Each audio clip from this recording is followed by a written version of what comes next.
말씀 함께 나누도록 하겠습니다. 함께 나눌 하나님 말씀 신약성경 마태복음 24장 14절 말씀입니다. 마태복음 24장 14절입니다.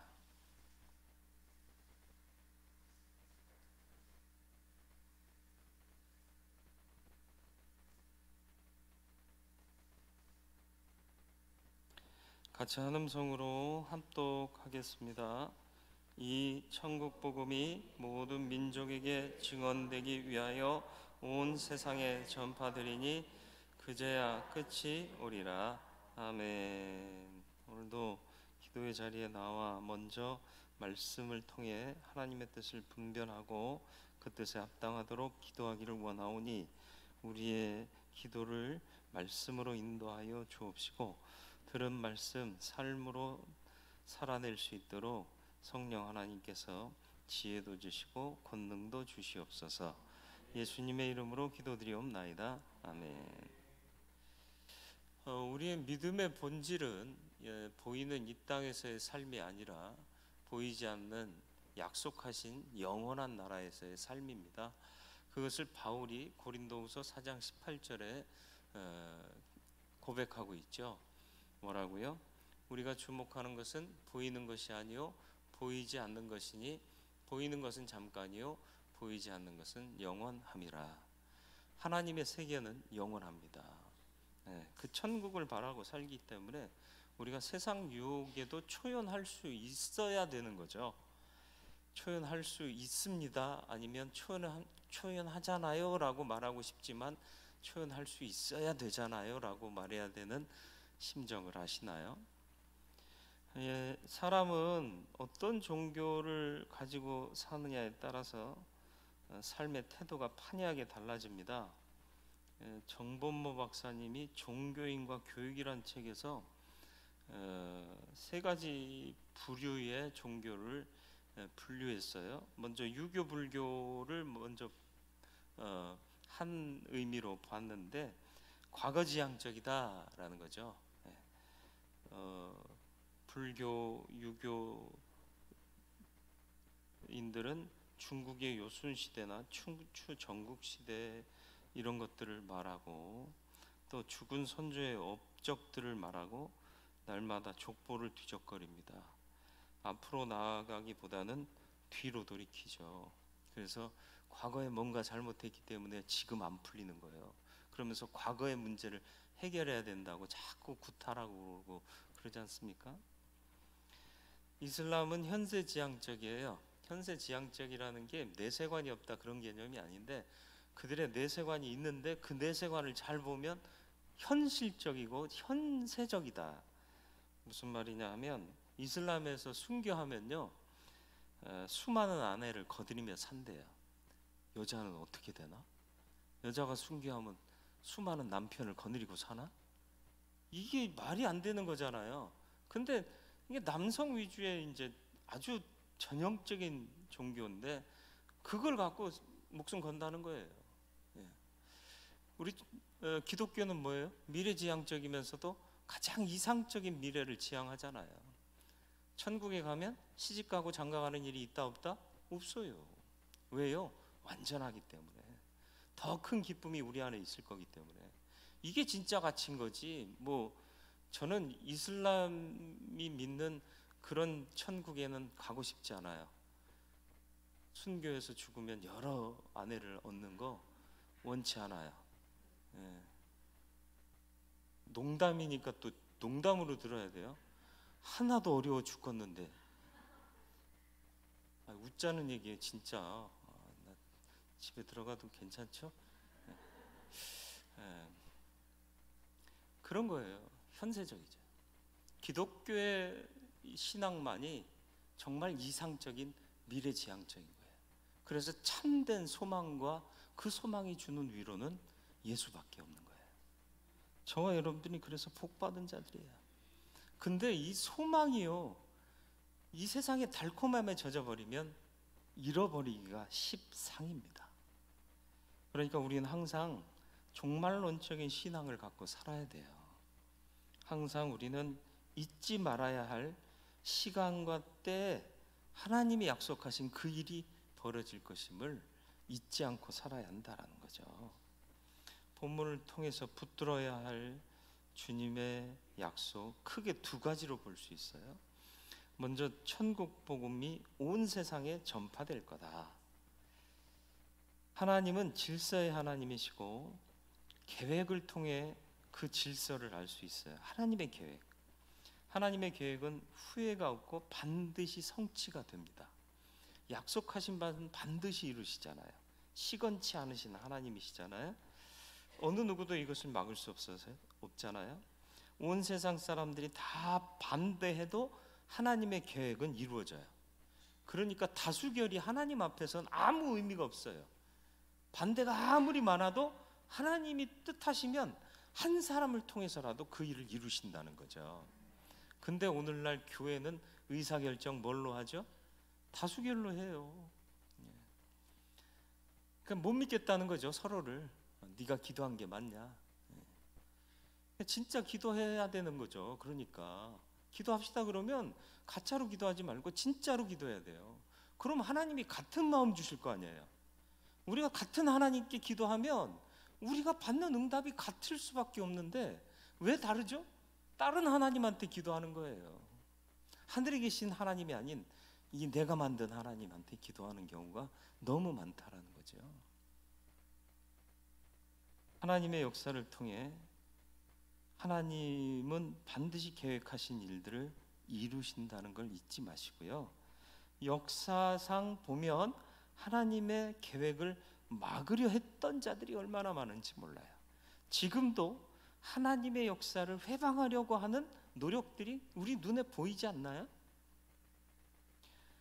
로마가 10명의 악한 황제들이 나와서요 250년 동안 엄청난 핍박을 기독교에 가했지만 기독교는 주님 약속하신 대로 로마를 복음화시켜 버렸습니다. 전도와 선교를 통해 세계 복음화가 되는 게 하나님의 뜻이에요. 오늘 말씀에 그게 분명히 기록되어 있잖아요. 이 천국 복음이 모든 민족에게 증언되기 위하여 온 세상에 전파될 것이다. 오해하지 마세요. 온 세상 사람들이 다 믿을 것이다 라고 얘기하지 않았어요. 말씀이 온 세상에 전파될 것이다 그랬어요. 왜? 핑계치 못하도록. 하나님의 말씀이 증거됐다면 듣고 믿어야 되는 거죠. 그 선택은 자기에게 달려 있는 거예요. 네. 세계 문이 열렸어요. 그래서 이 교류가 얼마나 활발해졌는지 몰라요. 그러니까 전 세계를 가도 지금 나온 뭔가가 거기도 있어요. 후진국이라도 그건 있어요. 많이 풀리지 않았을 뿐이지. 아이폰 신모델 나와봐요. 전 세계가 거의 동시간대에 같은 아이폰을 보게 되는 거죠. 갖게 되고. 물론 그래서 또 코로나로 속히 확산이 됐죠. 한 덩어리가 된 거예요. 이제 복음이 그 한 덩어리가 된 세상에 자꾸 전파돼야 되는데 과연 우리 기독교가, 우리 교회가, 우리 성도들이 과연 그 일에 깊고 지대한 관심을 갖고 있었느냐, 이걸 물을 필요가 있다라는 거죠. 이름 내고 사진 찍고 하는 선교가 아니잖아요. 정말 복음이 땅 끝까지 전해지기를 기대하면서 이름 없이 빛도 없이 수고하며 섬겨야 되는데 그러질 않아 왔다라는 거죠. 하나님께서 좋은 도구를 우리에게 주셨단 말이에요. 지구촌이 되게 하셨는데 그렇게 열려지고 급속도로 확산될 수 있는 가능성을 가지고 우리는 과연 순전하게 복음을 위해서 선교하고 전도했느냐, 돌아볼 필요가 있다라는 것입니다. 다니엘서 12장 4절에 이런 말씀이 있어요. 다니엘아, 마지막 때까지 이 말을 간수하고 이 글을 봉함하라. 많은 사람이 빨리 왕래하며 지식이 더하리라. 예, 마지막 때가 되면 많은 사람들이 빨리 왕래한대요. 빨리 왕래한다는 게 뭐예요? 어디든 갈 수 있다라는 얘기고요. 지식이 더해진다, 정보화 사회가 될 것이다 말씀하고 있는 거예요. 상상하지 못할 교통수단들이 발달하고 있지 않습니까? KTX, 이런 기차가 나올 줄 몰랐잖아요. 저 어렸을 때만 해도. 지금 사는 애들은 KTX 그까이 건 뭐 이렇게 생각하지만 우리는 뭐 완행, 보급, 보급이 뭔 줄 아세요? 그리고 특급, 그리고 무궁화, 새마을 다 이래 있었어요. 그랬다가 완행과 보급이 사라지면서 비둘기, 특급이 사라지면서 통일호, 별걸 다 외우고 있어. 이게 KTX가 뭔지 몰랐어요. 탔더니요, 부산에서 서울 오는데 2시간 반? 그냥 와요. 서울 끝에서 서울 오는데 막히면 2시간도 걸려요. 예전에 우리 부흥회 할 때 강사님 마포에서 우리 교회까지 모시고 오는데 3시간 걸린 거 알아요? 난 그렇게 차가 막히는지 몰랐어요. 저녁 때 안 돌아다니니까. 와, 세상은 그렇게도 살더라고요. 어쨌든 빨라졌어요. 빨라지고 정보도 뭐 모르는 사람이 없어요. 검색하면 돼요. 그냥 제일 답답한 게 뭐냐면 이거 어떻게 하는 거야? 묻는 사람이요. 스마트폰은 왜 갖고 있어? 그냥 바로 검색하면 답이 나와요. 그렇다고 또 자책하진 마세요. 내가 갖고 있는 건 스마트폰인데 내가 할 줄 아는 건 문자 보내는 거랑 전화 걸고 받는 거밖에 없는데 자책할 필요는 없어요. 그만큼 세상이 발달했어요. 그러니까 기독교에 대한 정보도 많이 확산이 되고 있고요. 그래서 좋은 점이 있는가 하면 반대로 불리한 점도 있고요. 많은 사람들이요, 예전에는 뭐 목사 그러면 다 기독교인 줄 알았어요. 신천지에서도 목사라는 표현을 쓰잖아요. 교회라는 표현도 쓰잖아요. 처음에 신천지에서 확진자가 많이 나왔을 때 거기는 이단이라는 걸 사람들이 알았어요. 옛날 같았으면 그 교회 또 그랬네 그랬을 텐데 초기에는 신천지가 이단이라는 걸 사람들이 대부분 알았어요. 어떻게? 이 정보화 사회 그런 이점이 있었어요. 근데 이제는 그게 또 하여튼 말하자면 기니까 그건 오늘의 핵심이 아니라 이렇게 정보가 늘어가고 홍수처럼 넘쳐나고 확산도 빠르고 이런 시대에 살고 있다는 거죠. 모든 지역 사람에게 복음이 전해져 구원의 말씀을 듣지 못해서 구원 못 받았다 말하지 못하게 하나님께서 모든 세계 어느 곳에나 복음이 전파되게 하시겠다는 거예요. 그때가 이 역사의 마지막 때가 되어질 것이다. 우리가 아마 하나님의 역사를 늦추고 있는지도 모르겠어요. 순전한 선교, 전도 이 일에 우리가 힘쓰지 않고 있기 때문에 세계 복음화는 주님의 계획이고요. 반드시 그 계획은 이루어질 겁니다. 교회들이 주춤하니까 하나님께서 세계적인 바이러스로 인한 팬데믹 상황에 빠지게 하면서 정신 차리게 만들었잖아요. 그래서 어떻게든 예배해야 된다. 그래서 실시간 영상 예배 이 장치들도 개발해내고 여러 가지를 만들어내고 있잖아요. 그리고 여러 가지로 다양한 일들을 추구하고 있잖아요. 이제 하나님께서 이 어려움을 거두실 때 우리는 정말 순전한 마음으로 복음을 온 세상에 전파하겠다는 사명감으로 선교하고 전도하는 일에 충성해야 할 줄로 믿습니다. 우리 교회만 잘 먹고 잘 사는 게 중요한 게 아니에요. 세계 선교 굉장히 중요한 일이에요. 두 번째는 뭐냐면 세상의 끝은 반드시 온다. 이게 뭐예요? 왜 이런 말씀을 하셨을까요? 그제야 끝이 오리라 그랬습니다. 끝 온다. 알고 있어라. 무슨 말이에요? 끝날 것 같고 붙잡고 살지 말고 영원한 것 붙잡고 살아라. 네 마음 어디다 두라는 거예요? 하늘에 두라는 거예요. 근데 우리는 과연 하늘에 마음 두고 살고 있느냐? 이거 굉장히 진지하게 생각해 봐야 할 일입니다. 소망이 우리 안에 있느냐? 두려움으로 세상 살지 마시고요. 이 세상은 지나가고 끝이 있는 곳이니까 영원한 하늘나라를 바라보면서 절대적인 소망으로 살아갈 수 있는 저와 여러분들이 되길 바라요. 말세에는 세 가지 큰 현상이 나타나요. 사람들이 자기를 사랑해요. 하나님, 이웃 사랑하지 않습니다. 혹시 우리는 그런 모습 갖고 있지는 않은지 돌아봐야 할 것입니다. 두 번째로는 돈을 사랑해요. 돈을 사랑함이 일만하게 뿌리가 되나니 이것을 사모하는 자들이 미혹을 받아 믿음에서 떠나 많은 근심으로써 자기를 찔렀도다. 돈 하면 돌아버려요. 돈의 유혹에서 벗어나고 돈을 말 그대로 도구로 사용할 수 있어야 할 줄 믿습니다. 돈으로 할 수 있는 일들은 그렇게 중요한 일은 아니에요. 돈으로 살 수 없는 일들이 더 중요한 일들이 참 많습니다. 사랑을 돈으로 살 수 있나요? 없어요. 건강을 돈으로 살 수 있나요? 없어요. 중요한 일은 사실 돈으로 살 수 없어요. 하나님 앞에 바른 헌신, 돈으로 살 수 있나요? 없어요. 물론 돈은 좋은 도구가 돼요. 선교할 때도 돈이 넉넉하면 더 많은 것으로 선교할 수 있어서 좋아요.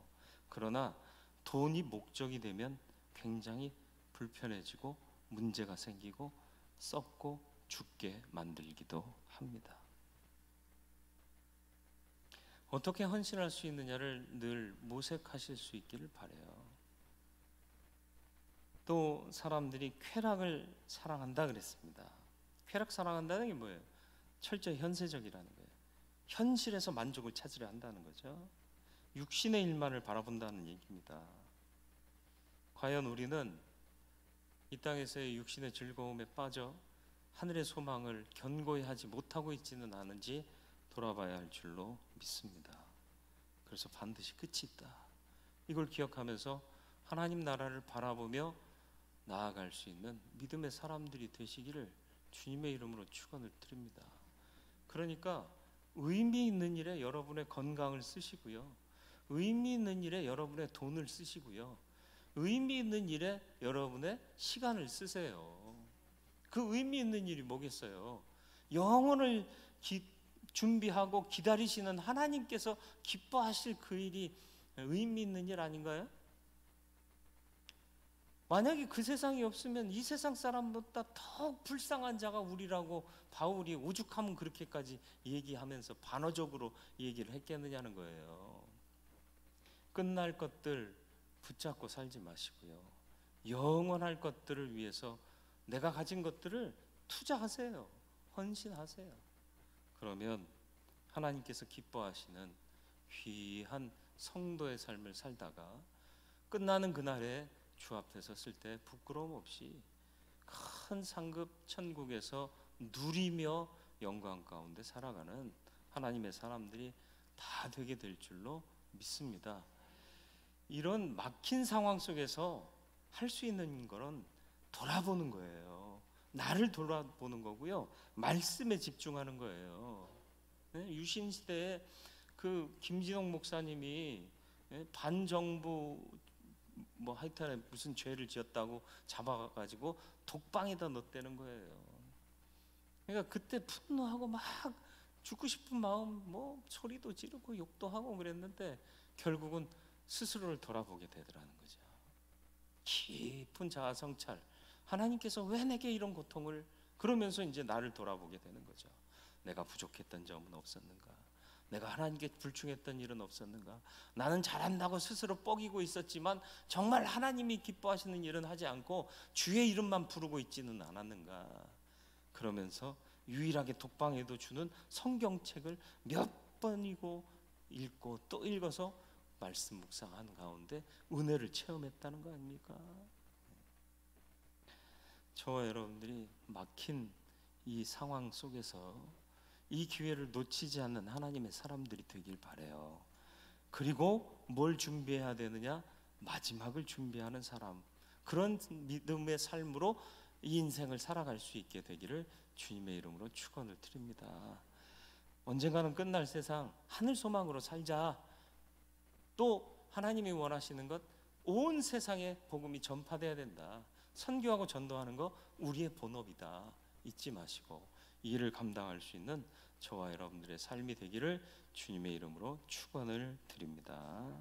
거룩하고 자비로우신 아버지 하나님, 종말을 생각하는 것은 이 세상을 포기한다는 것이 아니라 이 세상에서 해야 할 일들이 정말 귀한데 우리에게는 넉넉한 시간이 없다는 것을 하나님께서 보여주시기 위함인 줄 믿습니다.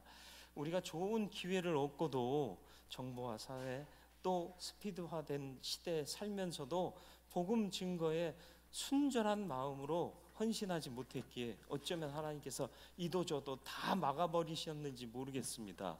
이제 다시 열어주실 때에는 우리가 깊은 자기 성찰을 믿음 안에서 하고 말씀 안에 나를 비추어 온전한 성도로 준비되게 하여 주시고, 열려지는 그날에 선교하고 전도하는 일 최선을 다해 수고하다가 주님 부르시는 그날에 기쁨으로 주 앞에 서고 그 나라에 들어가 영생 복락을 큰 상급과 함께 누릴 수 있는 참 성도의 삶을 견지하며 살아갈 수 있도록 지금 우리가 준비하게 하시고 결단하게 하여 주옵소서.